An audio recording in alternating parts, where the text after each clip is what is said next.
Hello, everybody. Nice, yeah. Do the intro, man. Do it. It's Rich and Urs on here. I'm taking the reins. Do it, man. By all means. Yeah, we're here to discuss Young Justice. Oh boy, we sure are. 19 Misplaced. Misplaced, right?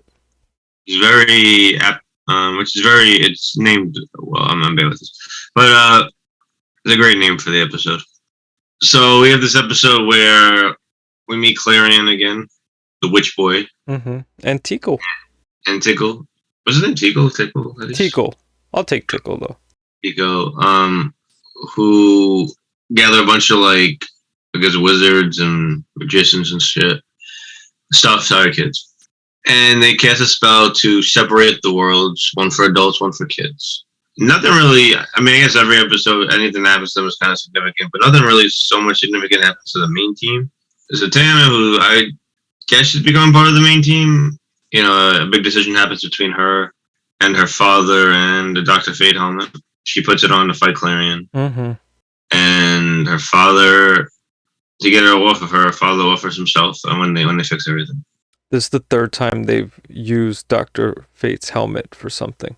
And selfish mortals. And, you know, Wally's still wearing his cast. You know, Dick's still wearing his sunglasses. Always. Sorry, Robin. We're not supposed to know his name is Dick. I always know. Dick short for Richard, everybody. We're not trying to call him a dick. We're not mind other daughter. Everyone finds out about Shazam's secret identity in this one. Oh, Captain Marvel. Sorry, Captain Marvel. He's Shazam now in the comics. Yeah, it was kind of nice how they did it too. It was pretty cool, the concept around it. Yeah, like I said to you, right, he seems more mature when he's a kid, except for a couple of moments, than he is as Captain Marvel. Nice contrast between the two. Yeah, I mean, he's not like the Justice League War's version of Billy Batson, who's a total jerk. But I mean, I kind of like that version a little better because he's a little more realistic for a kid.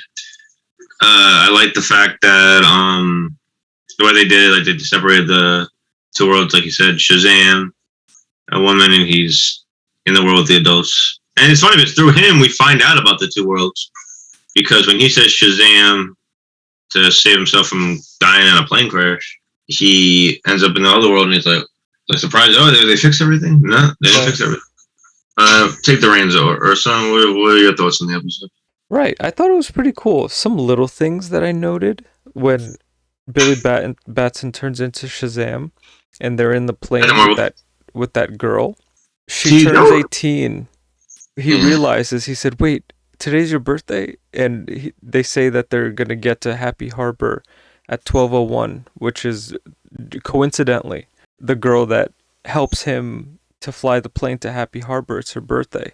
So coincidentally, when it rains and pours, you know, I like what they did a little bit with that when he turns into Captain Marvel. She's still falling, so I like that the writers did that. Yeah, I didn't like it too much because I was a little confused because everything in their world was like the same in each world. Like, you know, they had the hideout, the Happy Harbor hideout. Yeah, the adults were still in. Why wouldn't the plane be in that world too? Well, the plane probably also turned 18 as well. Yeah, but if it turned 18 with her, the plane should be with her. But I guess maybe that plane is still in the hatch or something. I don't know. I thought it was kind of the hangar. But I thought it was kind of weird that that is the one thing that didn't come over with them, and everything else transferred over.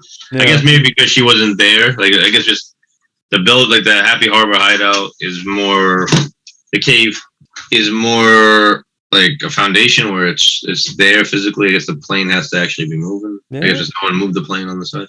And I always thought it was kind of weird. One thing I thought would have been kind of interesting, since they had the Dr. Fate helmet in both worlds, what happens if Zatanna and Zatara would have both put it on at the same time? Yeah.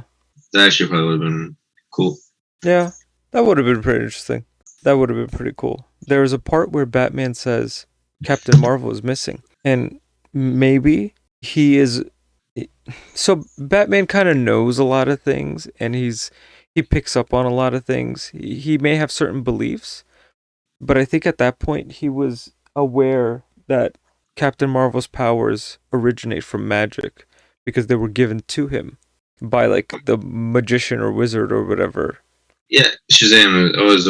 But the other, I think people probably realize that already. Like this mad child came from magic.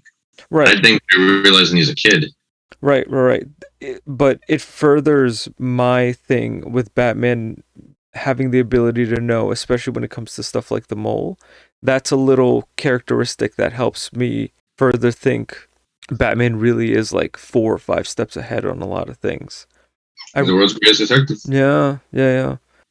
A nice Billy Batson episode too.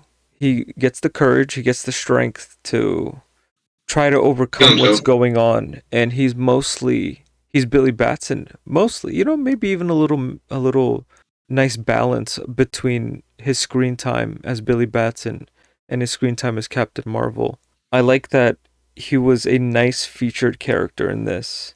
I'm digging also that Zatanna's with the team a lot more. It shows that she can be helpful. Her character right now, in my opinion, is a young girl coming into her own powers, and good enough that she's able to join a team with fairly seasoned experience at this point, with a proven leader. And also the team is meshing together so well enough. And also the light, we see them for the first time talking to each other, like with their computers and stuff. Before their screens were lighted out, and now they're talking to each other regular. And turns out this was all a ploy just to get some stuff from the hospital or the orphanage or Star Labs or something like that, which we didn't see. And Sportsmaster's in this too. So Sportsmaster, and that was Riddler, right? That was Riddler. Riddler stole the shit from the Star Labs. Sneaked out. But yeah, you think about it, it's kind of crazy. He stole something from Star Labs. They went through such like a big thing just to steal some stuff when they probably could have found another way to do it. Yeah, I like to call that and maybe I'm wrong for saying this. I can listen to another argument. I call it the Django Unchained effect. You do the story because the movie calls for it. In Django Unchained, I feel like Christoph Waltz's character could have I know he mentions it in a line. He could have been the money that he was willing to give up for Mandango. He could have just said, "Hey, listen, I heard I'm German or whatever. I heard you have a slave here that can speak German. If you're willing to sell." That would have been an easier idea, but the movie calls for theatrics and dramatics, right? Mm-hmm. So the same thing, similar concept. You know, sometimes you have to do it for the sake of the plot to move the story along. Sure. But our team is fleshed out now. Our team has been working together. Psychic link. I think this might be the first time that Billy Batson gets psychically linked with Miss Martian. Yeah, well, it was because he was like all happy when he had a big smile on his face. Mm-hmm. There was a nice scene with Superboy rescuing a little kid from a car wearing a Superman hoodie. Yeah. This moment, at least looks like Artemis kind of got over her little heartbreak with Connor from last week. Yeah, you know, we're moving now. This is episode 19. We've got more episodes behind us than in front of us, which is pretty amazing. But I also like the sacrifice element because it moves Zatanna's character a bit more because they're putting her over. This kind of helps. And I like Dr. Fate's character. I like that we have a Dr. Fate. It's important because there is a mystical aspect to this thing. And with Clarion there, Clarion's part of the light, you kind of need a situation where Dr. Fate, Naboo would be there. So overall, good episode. I'd probably give this was like pretty dope. Good action too. 9. I would give it a 7.5. No, I'll give it a 8 out of 10. Good episode. I probably would have been higher if I felt like they didn't have a lot of interactions with each other, even though I know they did have interactions. But the emotion almost seemed kind of gone. This probably would have benefited as a 2-parter. If they could have squeezed out a 2-parter, you could have had more solo fights. I would have liked to have seen Felix Faust against Batman, maybe. What would have been kind of cool, I know it's called Young Justice, but what would have been kind of cool is if this episode we just saw the kid part, and the second episode shows the adults. Yeah.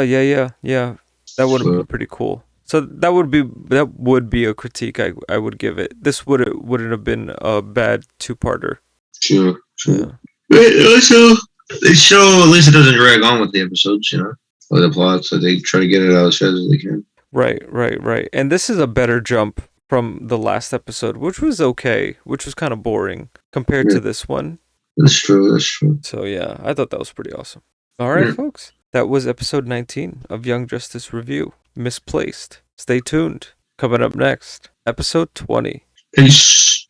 Woo! Woo!